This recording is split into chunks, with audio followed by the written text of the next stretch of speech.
E aí, pessoal, tudo bem? Eu tive uma conversa rápida, porém riquíssima com o Pandari que eu quero compartilhar com vocês. Mas antes de compartilhar, eu preciso dar contexto, eu preciso dizer como foi que a gente chegou nessa conversa. Então, por onde eu começo? Eu tô rezando, eu tô torcendo, eu quero muito que o Diablo 4 dê certo, e eu vou levantar algumas questões que eu acho que são coisas importantes da gente debater.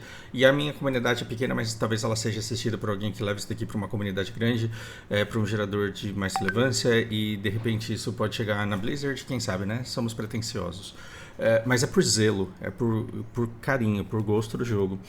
Diablo 3 ele perdeu muita graça quando aquelas rifts ficaram insuportáveis, as fendas, porque você entrava para tentar encontrar uma equipe para você fazer a fenda e o cara queria que você estivesse usando a build que ele queria que você estivesse usando. E você falava assim: não, cara, é que eu gosto de fazer as minhas builds e eu tô com uma que funciona. O cara falava: não, não presta. Se não for com essa aqui, não vai. De monge, então, não. Se você vai de monge com a build errada, não vai. E aquele negócio ficou nojento, porque assim, sozinho não encontrava, meus amigos não queriam jogar, tudo morto. Tem como. E a gente quer que esse jogo ele dê certo. E para isso a gente precisa falar sobre algumas coisas que estragam um pouco o jogo e que o Pandarim ele nota aqui com muita sabedoria. Então eu vou dar contexto para vocês. Ontem eu fiz um vídeo, se eu não me engano, esse vídeo chama O Jogo que o Druid Esconde. O nome do vídeo é esse, O Jogo que o Druid Esconde. Porque eu falei que na minha experiência o Druid estava fraco, e nos depoimentos que eu tinha escutado até então, o Druid estava fraco. Esse foi os depoimentos que na minha bolha eu coletei. E depois eu descobri que muita gente achou ele forte, porque montou, buildou legal, dropou os itens. Ok, tá tudo bem. E mesmo as pessoas que falaram, nossa, ele estava muito forte, ainda falaram, tá perdendo pro Rogue, tá perdendo pro Necromante. E isso não é importante agora. Isso de fato não é importante agora, tanto que eu fiz um vídeo para dizer que isso não é importante agora. E o meu vídeo, quando eu falo o jogo que o Druid esconde, é que é um char muito bom, com muitas builds disponíveis, com muita versatilidade, e você pode personalizar muito as suas skills, o conjunto de skills que você vai fazer, porque você pode combinar muita coisa com muita coisa ali. E os itens eles vão dropar e inevitavelmente você vai fazer a sua build ficar foda pra você jogar do jeito que você queria. E se ela estiver muito mais fraca do que as outras classes, isso é para ser notado pela empresa e corrigido num patch. Então você não deveria achar que o jogo é ruim porque o personagem que você gosta veio fraco. Não é desse jeito que se avalia um jogo no beta, porque esses ajustes, esse balanceamento você resolve. Só que eu tive a infeliz ideia de quando postei esse vídeo lá, eu falei assim, sim, o druida está fraco, mas aí o que aconteceu? Um monte de gente veio medir pau comigo. Desses 32 comentários aqui, uns 2/3 é de gente que veio dizer, me mostra o status da sua conta, me mostra a sua equipe, quem é você? E tudo bem, porque assim, embora a medição de pau não seja legal, foi com esse tipo de comportamento que eu comecei na comunidade de Black Desert. Eu não sei se vocês lembram, se é que alguém me conhecia quando eu comecei na comunidade de Black Desert. Eu postava alguma coisa lá, vinha gente me dar porrada e falar quem é você. E até hoje eu não sou ninguém. Notem isso, até hoje eu não sou ninguém. Black Desert dropei. E no Diablo eu não sou ninguém. E a minha intenção aqui não é ser alguém e ser o dono da verdade e ganhar essa medição de pau. Mas eu amo o jogo. Eu não faço geração de conteúdo de jogo que eu não amo. Amei HOTS, amei Black Desert, amo Diablo 4 e eu vou falar sobre ele. E vocês vão perceber que quando eu levanto algum assunto é porque eu quero que ele seja debatido, porque eu acho que a gente tem que amadurecer essa conversa para contaminar a empresa com isso que a gente quer. A gente precisa saber sinalizar a empresa, o que ela não deve fazer para arruinar o jogo e o que ela pode fazer para melhorar o jogo mais ainda. E particularmente, a criação dos consensos é uma coisa ruim para o jogo. E a gente deveria estar falando sobre isso. E eu tive essa infeliz ideia de falar assim, o druida estava fraco, mas... E aí um monte de gente veio me mostrar o quão forte ficou. E aí eu falei, pô, que legal que teve gente que gostou e que conseguiu ficar forte. Então a minha bolha estava muito pequena, mas no total... nem tanto assim... E aí o Pandarim ele veio e falou assim... Me mostrou um vídeo, me mostrou dano, tipo, ele deu um hit kill no boss, deu muito dano com o negócio, e eu falei, caralho, forte pra caramba, dá vontade de jogar desse jeito. E aí ele fala, isso é fraco. Cara, eu joguei 10 horas. E aí equipei tudo com lendário, escolhi a minha build depois, dropei lendário para build. E não senti nenhuma dificuldade. É claro que não dei dano no boss como uma Rogue full equipada dá, porque o dano da Rogue é concentrada e o meninão lá, o druida, ele é muito CC. E ele diz, mas achar que isso é fraco é loucura. E não é loucura, é desconhecimento, porque até então eu não tinha visto ninguém que tinha dado tanto dano assim e que estava tão feliz com a classe. Mas aí eu não tenho que admitir que eu estava errada, porque eu não estava errada. Então, obrigado, Pandarim, pela informação. Mas o que eu disse para ele é o seguinte: o meu ponto é justamente analisar o char pela mecânica e pelas possibilidades que ele oferece, ao invés de ter apego ao comparativo de performance. Se a gente ficar comparando Rogue com Druida, com Necromante agora, a gente está perdendo tempo, porque essas coisas elas vão ser balanceadas. E você tem que olhar para a mecânica do char e falar, isso daqui funciona, eu vou conseguir jogar 1000 horas soltando esse combo de skills? Eu estou achando legal a combinação dessas skills que eu escolhi, ou eu vou ter que usar a única que é viável para ele? Então, quando você pensa que só tinha uma build que o pessoal falou que estava viável, é porque talvez só tenha dropado os itens para aquela build dar certo. E alguma outra build pode ter ficado errado, mas quando você vai analisar uma classe de Diablo, você tem que ver ele soltando um urso, você tem que ver ele soltando um lobo, e imaginar que vai vir lendários, e mais lendários, e mais lendários, e mais lendários, que vai fazer você soltar 200 lobos. Porque o jogo ele vai escalar infinitamente em dano, então cada vez mais você vai ter uns itens mais fodas. E é se você gosta disso que você tem que pensar. Porque o Necromante ele é sensacional, mas quando eu vi essa temática de que aqueles seus 3 esqueletos vai virar 29, eu não quero, cara, um arrastão atrás de mim. Eu achei que eu gostava de Necromante. E quando eu penso em vários itens que vão fazer com que você ande fazendo um arrastão no mapa, com o feiticeiro eu achava legal. Aquele monte de carranco, aquele monte de bicho, o golem ali atrás. Mas talvez eu não ache isso divertido. E que bom que um monte de gente acha, porque vai poder se divertir também. Só que o que a gente não pode fazer é olhar para 3 summons e falar assim, isso daqui é o máximo que vai chegar. A gente não pode olhar para um pet do druida e falar assim, isso daqui é o que ele vai ter. Por quê? Porque os itens eles vão chegar a isso e vão chegar no jogo e eles vão escalar tudo isso pro infinito. E me incomoda ver as pessoas justamente nessa discussão de o que tá forte e o que tá fraco. E aí quando eu coloquei aqui, sim, o druida tá fraco, mas... E aí eu gerei uma discussão, cara, chata pra cacete do canto. O druida, ele é forte pra caralho.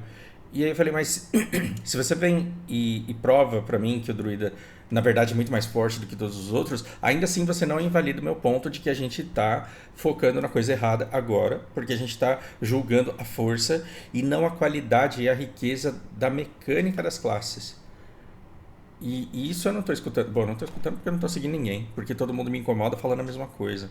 Desculpa, eu não quero insultar gerador de conteúdo aqui, mas o motivo pelo qual eu estou irritado é justamente o motivo pelo qual o Pandarim está cansado. E esse é um segundo problema que eu quero trazer para vocês, porque eu acho que a gente tem que amadurecer essa discussão. E o Pandarim ele fala, por isso que eu sempre acompanho esses vídeos. Confete me faz tão bem, cara. Eu falo que eu não gosto, mas eu preciso admitir que às vezes é mentira. Obrigado pela resposta. O ponto que me gera interesse é que há um fenômeno curioso de criação de senso comum em determinadas situações. E no assunto que falamos, é mais agressivo ainda.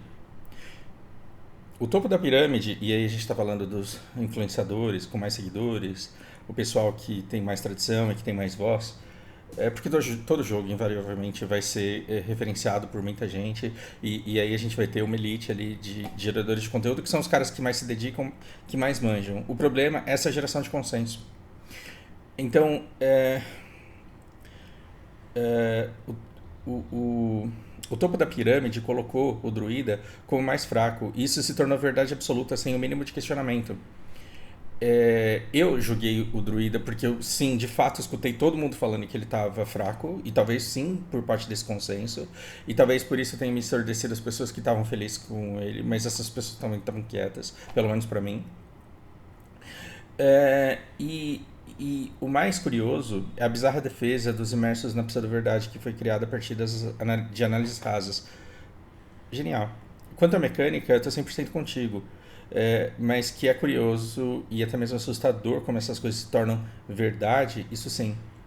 Então, como que eu vou ficar chateado com uma comunidade que veio me bater porque eu falei que o druida estava fraco?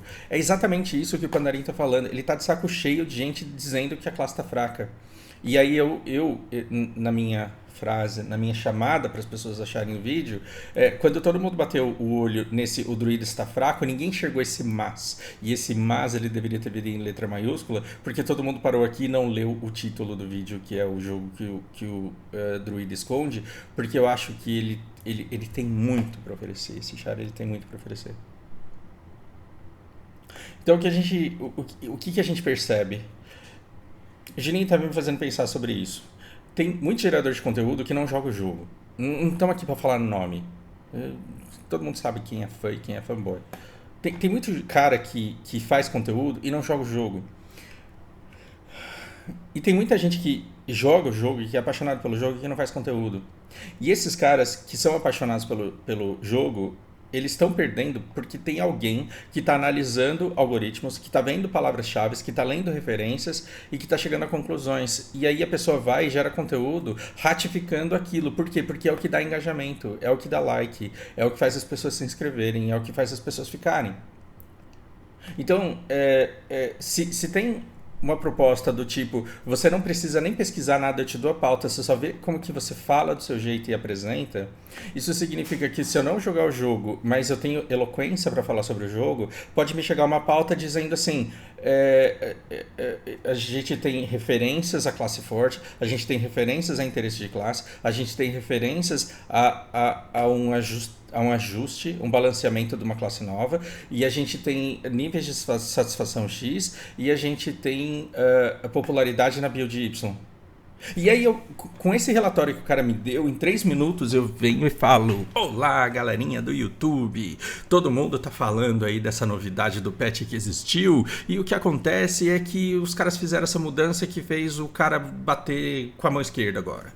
E aí, muitas pessoas estão dizendo que isso tá funcionando. E aí você olha pra um cara desse falando e você fala, meu, esse cara é o pica especialista do negócio todo. Porque além de jogar o jogo 16 horas por dia, ele consome conteúdo de Diablo 18 horas por dia. Então esse cara manja muito, porque ele fala com propriedade de uma coisa que ele manja. E aí quando você vai ver, ele só tá lendo uma pauta do que o editor do canal dele escreveu. Vocês têm que tomar cuidado com isso, porque o ChatGPT ele tá pegando essa bagunça que muitos geradores de conteúdo estão fazendo e tá exponenciando muito, porque o ChatGPT, a hora que liberar, a hora que ele estiver falando sobre as notícias do nosso dia a dia, o YouTube ele não vai ser necessário mais, porque o YouTube ele é um Google em vídeo, certo? Ele não é um depositório de vídeos, ele é um Google em vídeo. Você entra para saber as informações. E agora você vai parar de ir no YouTube e você vai no ChatGPT. E aí você vai ver as referências e muito conteúdo gerado por gente que analisou esses relatórios e ratificou. Imagina que o Diablo é um jogo tão chato, mas tão chato que 2 pessoas jogaram. Ou 10 pessoas jogaram, beleza. Só que você tem 3.000 geradores de conteúdo do Diablo que estão recebendo pautas do que as pessoas estão falando através de interpretação de dados de algoritmo. As palavras-chave estão no balanceamento do druida. As palavras-chave estão no enquanto ficou uma bosta porque tá forte demais. As palavras-chave estão no sentido... E aí, assim, você tem 3.000 pessoas falando que o druida ficou forte demais e que está uma bosta, baseado em 10 pessoas que jogaram o jogo.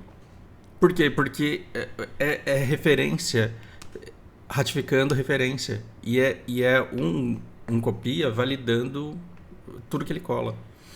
Tudo que todo mundo cola. Eu tô fazendo uma crítica ao YouTube e a youtubers ao quê? Eu tô justamente mostrando que o Pandarim ele aponta aqui é uma coisa muito séria. Porque a geração desse consenso faz com que muita gente gere conteúdo porque lê o consenso que já está na internet. O ChatGPT vai fazer exatamente isso. E os youtubers já estão fazendo. Porque os 5 caras que mais manjam de Diablo fizeram um vídeo dizendo que o druida tá fraco. 2.000 pessoas foram lá, pegaram isso através de referências, de palavras-chave E falaram, estão dizendo aí que tá fraco porque isso. E aí as pessoas elas não questionam, por quê? Porque elas são consumidoras do prato do dia e não seguem a dieta que elas decidiram que vão seguir. E começam a jogar o jogo da maneira que 10 pessoas inicialmente disseram que ele tinha que ser jogado. E porque 3.000 geradores de conteúdo falaram que essa é a maneira que se joga, que é desse jeito que você joga o jogo, você não pensa na build que você quer fazer. E aí quando um cara pede pra entrar na sua PT, o cara que realmente tem tesão pelo jogo, o cara que estudou o jogo, o cara que fez a build dele, que tá dando dano pra caralho, sabe o que você vai falar pra esse cara que podia fazer você dropar um monte de coisa de tanto que ele tava aí no mapa? Você vai falar, não, você tá com a build errada. E esse char merda que você pegou, puta que pariu, sai daqui, velho. E vai quicar um cara que podia salvar sua vida e podia ser seu amigo no jogo. Então, a gente está espantando pessoas que podem estar apaixonadas pelo jogo, querendo ficar no jogo muito tempo. A gente está perdendo a oportunidade de fazer amizade com essas pessoas que têm a mesma paixão que a gente, porque a gente está querendo se associar com pessoas que estão seguindo receitas prontas porque elas querem a sensação grandiosa de bater muito e de bater quase tão pesado quanto os top servers. E o objetivo desse jogo, ele não pode ser top server. Por mais competitivo que você seja, a tua felicidade ela não pode depender do outro, do fracasso de todos os outros. Então o que você vai fazer? Você vai copiar a build que todo mundo faz e vai jogar muito mais do que todo mundo para no fim bater mais do que todos eles e falar, nossa, como eu sou foda? Ao custo do quê? Ao custo do seu emprego, da sua família, de todas as suas conexões sociais na vida real. E aí vem um cara que não tá nem aí pra ser forte, só que ele jogou com todas as classes. E ele tem um char de cada classe, 2 chars de cada classe. E ele testou tudo que é build. E aí você senta pra conversar com esse cara e você não consegue conversar sobre o jogo. Por quê? Porque tudo que você fez foi copiar a build do char que tava mais roubado. E aí você fica gritando toda hora pra ele que você tá dando mais dano do que ele. E você não conhece nada sobre o jogo, você só sabe da build que falaram pra você que era mais forte. E esse jogo, ele deveria vir para você ler item por item e falar, nossa, isso daqui eu posso combar com isso. E se eu for usar esse item, eu vou ter que trocar outros 3, mas nossa, vai ficar da hora e vai ficar divertido. Olha, essa build bate mais e essa skill ela dá mais dano, só que é chato. E eu não vou aguentar ficar fazendo isso por muitas horas. Então eu vou numa build que vai dar menos dano, mas que vai me dar mais conforto e eu vou conseguir jogar por mais tempo. E enquanto eu jogo, eu vou poder fazer outras coisas que também vão me divertir. Nem que isso seja ficar batendo papo com o pessoal e contando piada e dando risada. Eu vou rir de uma piada e não vou morrer. Eu vou rir de uma piada e não vou ficar nervoso porque eu errei skill. Ou o contrário. Eu não quero, eu quero ser recompensado pela minha habilidade, pela minha atenção. Eu vou jogar prestando atenção nesse negócio. Então eu vou pegar uma build cuja jogabilidade depende de skill. Por quê? Porque eu quero acertar. Eu quero não saber quanto de dano eu tô dando. Eu quero ver quantas skills eu tô acertando, porque ela é difícil de acertar e eu tô hitando tudo que eu quero. Porque aí eu sou recompensado por um dano muito maior por conta da habilidade que eu tive durante o jogo. Esse jogo, ele pode ser infinitos jogos, dependendo de na mão de quem ele cai. E essa é a única graça do Diablo, porque você vai ficar fazendo masmorra todo o tempo que você jogar nesse negócio. Então, se você está jogando 4 horas por dia, 8 horas por dia, 16 horas por dia, você pode ter 200 tipos de fenda. Elas vão ficar repetitivas. HOTS, Heroes of the Storm, o MOBA da Blizzard. Ele tem um monte de mapa. Tem um monte de mapa. Compara com o LoL. Se o HOTS tem 10 mapas, ele tem 10 vezes mais que o LoL. Se tem 12 mapas, ele tem 12 vezes mais que o LoL. Mas você vai falar que os mapas de HOTS não são repetitivos? Porra, é claro que é. É sempre a mesma merda, é sempre repetitivo, mas é a jogabilidade ali que muda um pouquinho pra lá, um pouquinho pra cá, que faz com que cada partida seja única. E você vai ficar fazendo as fendas infinitamente. Mas cada dia você vai mudar um itemzinho, cada dia você vai melhorar alguma coisinha que vai te dar a impressão de que você tá subindo e de fato tá. E de fato tá evoluindo, não só em conhecimento, mas em gear. E olha que vida triste seria você jogar pra um char de uma mecânica que você não gosta de assistir, que você não gosta de fazer, que não gosta de repetir, com itens focando uma jogabilidade que você não gosta e com umas skills que você acha horrível. é completamente diferente de jogar com o Char, que você tem tesão de jogar com ele, porque você acha a mecânica dele divertida, que você admira, que você se desafia e se supera com ele. É isso que você deve buscar no jogo. Se você tá querendo ler pronto o que tá dando mais dano, você tá fazendo isso errado. E desculpa se eu passei essa imagem aqui pra vocês. Quando, na opinião de vocês que leram isso com pressa, vocês entenderam que eu estava querendo invalidar uma classe inteira só porque eu, na minha percepção, achei ela fraca. Então, a maioria das pessoas que me atacaram dizendo lá, porra, você jogou 10% do jogo, essas pessoas estão certas. Só que se a pessoa tentou me provar que era o contrário, que eu tava forte pra caramba, a gente apertou o foco outra vez. Toda classe vai ficar forte, toda classe vai ser viável, toda classe vai ser equipável. E se não ficar, aí é o problema que a empresa tem que resolver. E a gente quer acreditar que a empresa vai se dedicar para resolver os problemas que forem aparecendo. Cabe a gente olhar essas mecânicas e no máximo falar assim, olha, tem uns ataques básicos aqui que não fazem sentido porque eles são as mesmas coisas. E se vocês variassem um pouco, somente aqui, ó. São 5, né? Tem 2 que são iguais, porra. Inventa. Tira esse daqui que é igual ao segundo e inventa um outro pra gente. Isso é um feedback extremamente positivo para a empresa. Ou, se você foca no determinado talento, você não pode usar a outra skill, por exemplo. E eu queria que desse. Esse é um feedback positivo. Agora, imagina você, seu desenvolvedor desse jogo, e aí você recebe um feedback da comunidade assim, tal classe tá fraca, então o jogo tá uma bosta. A partir desse feedback, como que você evolui o jogo que você está desenvolvendo? Se você fosse desenvolvedor, como que você evoluiria o, o jogo a partir desse feedback não dropei nada? Porque ele não precisa a empresa não precisa da sua voz dizendo não dropei nada. Ela tem toneladas de dados e ela tá vendo nos dados o que todo mundo dropou. E a build média de todo mundo. E se você não dropou nada e jogou 15 horas, você tá muito fora da curva. Mas ainda assim você ficou jogando as 15 horas. Por quê? Porque o jogo te reteve com negação de recompensa. E aí amanhã você vai jogar e vai dropar os 5 itens de uma vez. E vai sair feliz da vida e vai continuar jogando. Você, com um depoimento pessoal, não vai conseguir alterar uma coisa de uma coisa que é randômica. Mas uma fala tua, de uma ideia que você teve a respeito de um conjunto de skills que não estão funcionando direito e que poderiam ter sido diferentes, pode fazer com que alguém do desenvolvimento do jogo tenha uma ideia brilhante e torne o jogo muito mais divertido pra gente. A gente tem que amadurecer um pouco o nível do debate para ver se a gente colabora com o crescimento do jogo, já que a gente gosta tanto assim dele e estamos gastando tanta grana nisso. Pensem a respeito e me digam o que vocês me falam.